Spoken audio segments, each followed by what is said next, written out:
Hvað fór úrskeiðis í kvöld? Það 5 stiga tap á móti Val. Þeir höfðu ekki unnið leik fyrir þennan leik. Var kannski eitthvað vannmat í gangi hjá okkur? Nei, það skiptir engu máli. Jú, þú getur hugsað að sé eitthvað vannmat, en þú lítur á hópinn hjá Völsunum, þá eru þeir bara drullu sterkir og drullu segir.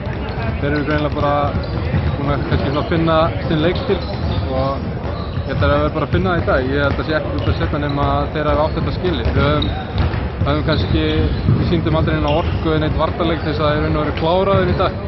Þannig að ég ætla ekki að taka neitt af þeim að þetta hefur eitthvað vannmat. Þeir bara sýndu að þeir eru með bara helviti gott lið. Þú ert vel vafinn hausinn, hvað kom fyrir? Já, það er bara einhver baráttu boltann og svo skallar maður einhvern og allt opnast. En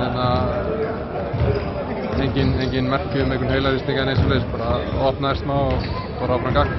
Og hvað segir framhaldið hjá Stjörnunni? Það leikur í næstu viku móti Tindastól. Það væntanlega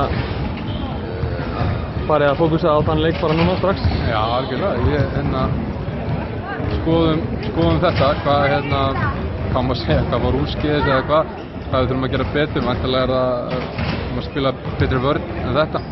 Við þurfum að spila miklu meira ágæð og fundum einhvern veginn aldrei grúi í þessum leik. Þannig að við erum bara spenntir fyrir að æfa fyrir þann leik og væntanlega að gera betur.